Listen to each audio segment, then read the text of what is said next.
32세의 레베카 자아우는 다 가진 듯 했습니다. 그녀의 남자친구 조나 샤크나이는 성공적인 제약회사의 CEO였으며 미국 캘리포니아의 스프레클스 맨션이라는 하나 약 170억 원인 그의 별장에서 레베카가 지낼 수 있게 해주었죠.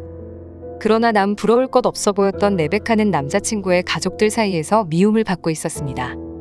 남자친구 조나 샤크나이는 이미 결혼과 이혼을 2번 반복한 상태였고 아이들도 3명이 있었는데 그의 전 아내들도 레베카를 탐탁치 않게 생각했을 뿐더러 청소년이었던 딸과 아들도 그녀를 싫어했다고 합니다.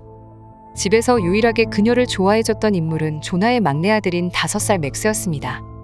2011년 7월 11일 그녀는 스프레클스 맨션에서 동생과 함께 맥스를 돌보고 있었습니다. 그러던 중 맥스는 2층 계단에서 떨어져 난간에 얼굴을 부딪히게 되었고 척추와 얼굴뼈에 부상을 입고 의식불명의 상태에 빠지게 됩니다. 맥스는 병원으로 옮겨졌고 의사는 단순 사고가 아니라는 소견을 내렸습니다. 레베카는 사고 당시 화장실에 있었다고 진술했지만 맥스의 가족들은 레베카를 의심할 수밖에 없는 상황이었죠.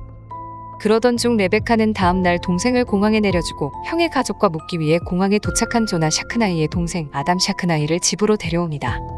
아담 샤크나이는 그렇게 스프레클스 맨션의 별채에서 지내게 되었고 조나 샤크나이와 2딸 아들은 맥스를 간병하기 위해 병원에 가 있는 상태였습니다. 맨션에는 레베카와 아담만 남게 되었죠. 다음 날 아침 7시경 샌디에고 경찰은 한 신고 전화를 받습니다. Mayor emergency, what are you reporting? Yeah, I got a girl hung herself. Okay, sir, is she still alive? You're alive! Well, go ahead, tell me. 이 전화는 아담 샤크나이가 건 신고 전화였는데 이 신고의 주인공은 다름 아닌 레베카였습니다. 아담의 말에 따르면 레베카는 별장 발코니에서 나체 상태로 목이 메어져 있었습니다. 아담은 심폐소생술을 시도했고 나중에 도착한 의료진들 역시 그녀를 되살리려고 했지만 현장에서 사망한 것으로 판명을 내렸습니다. 그런 그녀의 시체에서 이상했던 점은 그녀의 손목과 발목이 빨간 로프로 묶여 있었고 입에는 그녀의 티셔츠로 재갈이 물려 있었다는 사실입니다.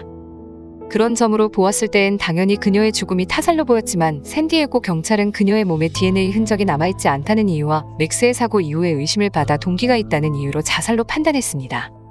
그러나 레베카의 가족의 생각은 달랐습니다. 그녀의 언니 메리 자아우는 유명 법의병리학자에게 자문을 받아 부검을 실행했고 그 결과 목에 상흔이 있는 등의 타살의 근거가 발견되었습니다.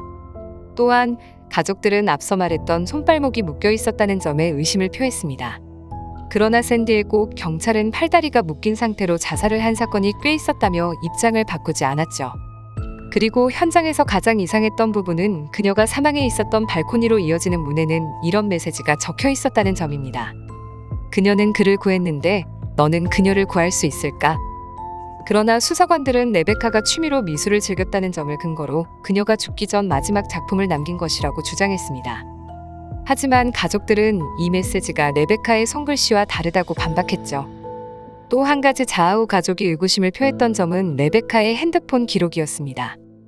그녀의 문자 기록에서는 그녀가 사망하기 전날 밤 11시경에 맥스의 이모인 니나 로마노에게서 맥스의 사고에 대해 좀 더 알고 싶어서 집에 잠깐 들린다는 문자가 보내져 있었습니다. 레베카는 그 메시지에 답장을 보내지 않은 상태였죠. 또한 그녀가 새벽 1시경에 음성 메시지를 들은 기록이 있었습니다. 경찰은 이 음성 메시지는 남자친구 조나가 보낸 메시지라며 자아우 가족에게 내용은 공개하지 않았습니다. 이 사건은 대중매체에서 큰 관심을 끌었습니다. 자아우 가족은 유명 토크쇼에도 나오는 등 이 사건을 수면 위로 끌어올리기 위해 많은 노력을 했고 또 계속해서 자세한 수사와 재판을 요구했습니다. 먼저 3명의 인물들이 용의자로 꼽혔는데 첫 번째는 최초 발견자였던 아담 샤크나이, 두 번째는 마지막으로 레베카와 연락했고 여자친구의 죽음에 슬퍼하기보단 알리바이를 입증하는 데에 집중했던 남자친구 조나 샤크나이, 그리고 세 번째는 앞서 말했듯 레베카를 처음부터 마음에 들어하지 않은 데다가 아들마저 레베카 때문에 다쳤다고 생각했던 조나 샤크나이의 두 번째 부인 디나 로마노였습니다. 용의자 중에서 범인을 색출해내기 위해 자아우 가족은 직접 수사에 참여하는 등의 노력을 보였죠. 그런 노력 끝에 2018년 법정은 자아우 가족의 손을 들어줬고 그들이 택했던 범인은 다름 아닌 아담 샤크나이였습니다. 자아우 가족의 변호사는 아담이 형의 여자친구였던 레베카를 흠모하고 있었고 성공한 형을 질투했었다라며 살인 동기를 꼽았습니다. 또한 방문에 적혀있던 그녀는 그를 구했는데 너는 그녀를 구할 수 있을까? 라는 메시지의 의미는 레베카는 맥스를 구했는데 형은 그녀를 구할 수 있을까? 라는 의미를 담고 있다고 변호사는 주장했죠. 그 결과 법정은 아담 샤크나이에게 하나 약 57억 원의 배상금을 지불하라고 했지만 징역형은 내리지 않았습니다. 그러나 아담 샤크나이의 반복된 항소로 인해 이 법적 공방은 현재까지도 계속되고 있습니다. 또 자아우 가족은 수사 기록을 공개하지 않는 샌디에고 경찰에게도 소송을 걸며 법적 다툼을 지속하고 있죠. 과연 이 사건의 진실은 무엇일까요? 그리고 그 진실은 언제쯤 밝혀질까요?